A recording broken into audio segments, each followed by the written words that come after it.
तेरा मेरा मिलन। यह कहानी शगुन नाम की एक लड़की की है। इसके माता-पिता ने बड़े लाड प्यार से इसका नाम शगुन रखा था, परंतु पता नहीं लोगों ने उसे अपशगुनी कहना शुरू कर दिया। समय भी कैसे करवट लेता है। बड़े प्यार से बेटी का नामकरण हुआ था। बेटी का नाम शगुन रखा गया। शगुन बहुत ही प्यारी चंचल थी और वह पढ़ाई में भी बहुत अव्वल थी। जैसे ही शगुन बड़ी होने लगी, उसकी सुंदरता में और भी निखार आ गया था। रंजन और सुलेखा की शादी को 5 साल हो गए थे। उसका नाम उन्होंने बड़े प्यार से शगुन रखा था।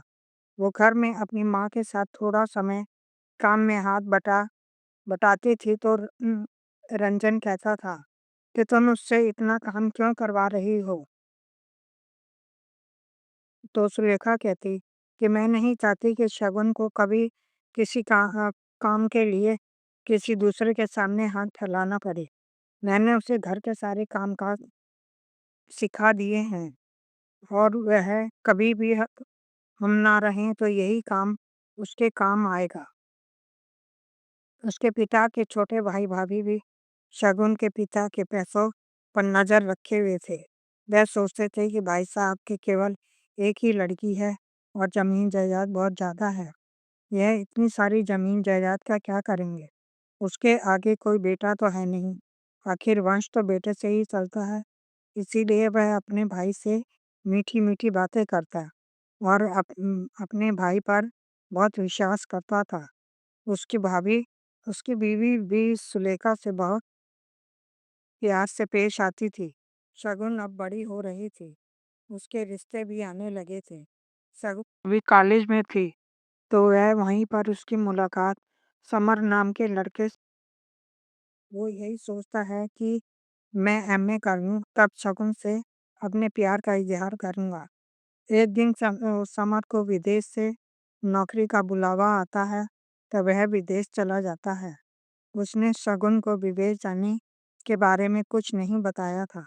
इस पर शगुन के रिश्ते की बात भी आने लगी थी। शगुन ने सोचा कि समर शायद मुझसे शादी नहीं करना चाहता, इसीलिए उसने अपने माता पिता से शादी के लिए हामी भर दी। उसके माता पिता लड़के को देखने दिल्ली जाते हैं और लड़का उन्हें पसंद आ जाता है। वह रिश्ता पक्का करके घर लौट रहे होते हैं तो उनका एक्सीडेंट हो जाता है। उनकी ऑन दी स्पॉट मृत्यु हो जाती है। सभी रिश्तेदार और जानने वाले कहते हैं कि लड़की अपने माँ बाप के लिए बड़ी अपशगुनी है। सबके आंखों में आंसू भरे थे। चाचा चाची तो कहने लगे कि यह कितनी अपशगुनी है। उसके जन्म के बाद इसकी माँ ने किसी और बच्चे को जन्म ही नहीं दिया। रिश्तेदार सोचते थे कि अब के बाद इसके चाचा चाची उसके माँ बाप की जगह ले लेंगे, परंतु उन्होंने तो शगुन को बहुत बुरा भला सुनाया और कहने लगे कि इसके माँ बाप तो बहुत चालाक निकले, जो सारी जमीन जायदाद शगुन के होने वाले बच्चे के नाम कर गए। सारी बातें शगुन ने अपने चाचा चाची और वकील के मुंह से सुनी थी, जो कह रहे थे कि धीरे धीरे बोलो, दीवारों के भी कान होते हैं। कहीं उस मनहूस लड़की ने कुछ सुन लिया तो गजब हो जाएगा। हम जितनी जल्दी हो सके इसकी शादी कर देते हैं और बाद में इससे सारी जमीन जायदाद अपने नाम करवा लेंगे। कहीं इसके माँ बाप का राज खुल ना जाए। राज और रानी ने शगुन के लिए एक लड़का पसंद कर लिया। शगुन हमेशा यह सोचती थी कि ऐसा कौन सा राज है जो चाची और चाचा मुझसे छुपा रहे हैं। इसका तो मैं पता लगा कर ही रहूंगी। चाचा चाची ने कम पढ़ा लिखा और खेती बाड़ी वाला लड़का पसंद किया, जो कभी भी किसी तरह से शगुन के लायक नहीं था। शगुन ने शादी से 2 दिन पहले भी भागने की कोशिश की थी, जिसमें वह नाकामयाब रही। शादी की पहली रात में ही संजय शराब पीकर कमरे में आया तो शगुन को सब कुछ समझ आ गया। अब उसकी जिंदगी बर्बाद हो गई है। सुबह उठी तो उसकी सास ने उसे ताने मारने शुरू कर दिए कि दहेज में कुछ भी नहीं लाई है। क्या इसके माँ बाप इसके दहेज के लिए कुछ भी छोड़कर नहीं गए? इधर घर के सारे कामकाज कि उसे अकेले ही करने पड़ते थे। उसकी नौकरों जैसी हालत हो गई थी। अच्छी खासी पढ़ी लिखी लड़की की जिंदगी की डोर किसी और के हाथों में थी। उसे कोई भी उम्मीद नजर नहीं आ रही थी, पर उसे एक बात खाई जा रही थी कि ऐसी कौन सी बात है जो चाचा चाची सबसे छुपाने की कोशिश कर रहे हैं। समय बीता तो उसे एक दिन पता चला कि वह माँ बनने वाली है। तो वह बहुत खुश हुई और उसके घर लड़की पैदा होने की खुशी मिली। तो उसकी सास फिर से ने मुंह बना लिया, लड़की क्यों पैदा की? मुझे तो पोता चाहिए था। बेटी पैदा होने पर संजय को तो जैसे कोई फर्क ही नहीं पड़ता था। उसे तो शराब पीने से ही फुर्सत नहीं मिलती थी। शगुन को शारीरिक और मानसिक दोनों ही तरह से पीना सहनी पड़ रही थी। उसे लगता था कि अब उसकी मजबूरियां सुनने वाला कोई नहीं है। उनने सोचा कि बेटी हुई है तो क्या क्या पता चाचा चाची मुझे अपने घर बुला ले, परंतु उन्हें नहीं बुलाया। इस पर वह अपने बावर्ची को याद करके बहुत रोती कि अगर शायद चाचा चाची मुझे लेने आएंगे तो मैं वहां से निकल कर कहीं और चली जाऊंगी। मुझे नहीं चाहिए ये जमीन जायदाद। शगुन अपने बच्चे को पोलियो का इंजेक्शन लगाने अस्पताल लेकर जाती है तो उसे शुभम मिलता है, परंतु वह उससे बात नहीं कर पाती क्योंकि उसका पति उसके साथ होता है। शुभम शगुन के माँ बाप के पास जाकर भी उसके माँ बाप के पास भी जाता है, परंतु वह उसे नहीं मिलते। पड़ोस वालों ने उसे बताया कि शगुन के माँ बाप तो इस दुनिया में नहीं है और शगुन की शादी एक शराबी कबाबी के साथ उसके चाचा चाची ने जबरदस्ती करवा दी। समीर नीरह समीर नाराज हो जाता है। जब वह चाचा चाची के घर भी जाता है तो चाचा चाची का व्यवहार भी बदला हुआ नजर आता है। वो जानना चाहता था कि माँ बाप के मरते ही उसकी शादी क्यों करवाती। अभी उसके माता पिता की बरसी भी नहीं हुई थी। शगुन तो कुछ भी नहीं कर रही, न- कुछ बनकर ही शादी करना चाहती थी। एक दिन शगुन ने अपनी बेस्ट फ्रेंड रानी को फोन लगाया कि वह उससे मिलना चाहती है। इतने में शगुन का पति वहां आ जाता है और मोबाइल देख लेता है।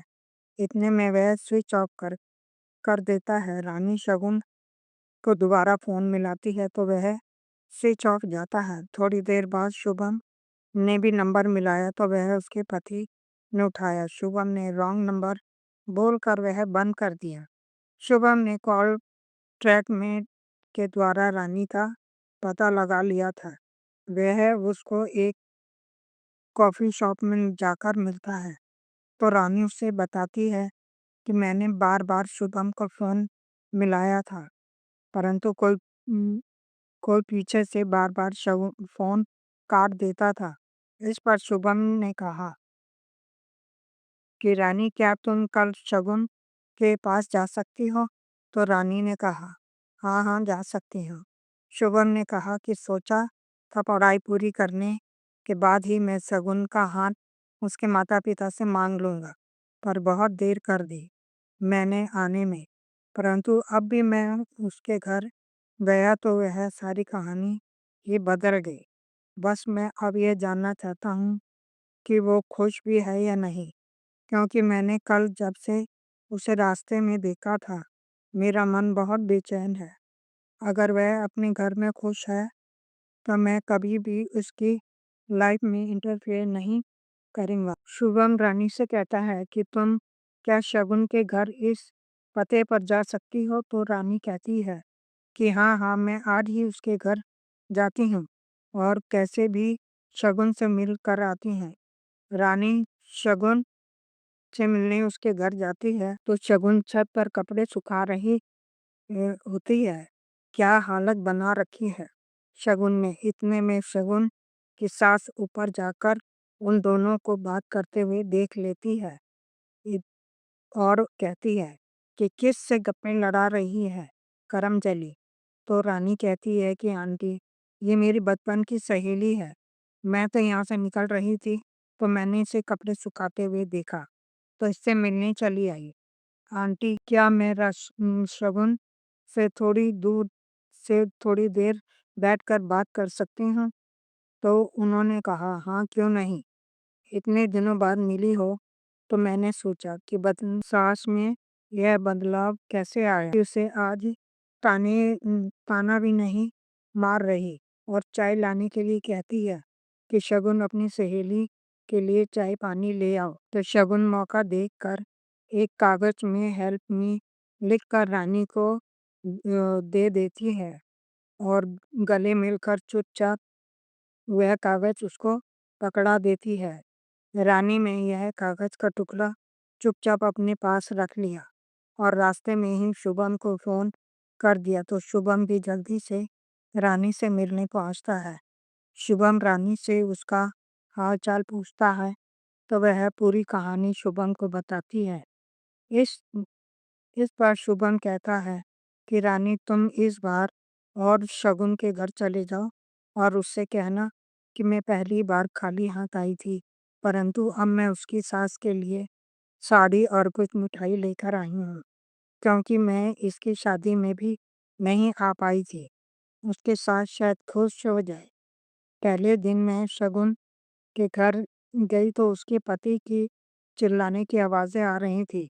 मैं तो थोड़ी रुक गई, परंतु थोड़े ही समय के बाद मैं हिम्मत करके फिर से अंदर गई तो उसके पति ने मुझसे मेरा परिचय पूछा। कहा कि कैसे अगर आना हुआ। तो मैंने बताया कि मैं कल भी आई थी, खाली हाथ आई थी। आज आंटी के लिए एक साड़ी और कुछ मिठाई लाई हूँ। रानी ने सोचा कि 1 साल में ही शगुन कितनी अच्छी थी, परंतु अब वह मुरझा सी गई है। उसके साथ बड़ी लालची प्रवृत्ति की थी। साड़ी और मिठाई देखकर खुश हो गई। शगुन चाय बनाने रसोई में जाती है तो रानी के हाथ से पेन गिर जाता है। शगुन जल्दी से वह पेन उठा लेती है और रसोई में जाकर पेन से एक कागज पर अपने चाचा और चाची के बारे में लिखती है। उसने अपने पति और सा उसने अपने पति और सास के बारे में भी लिखा।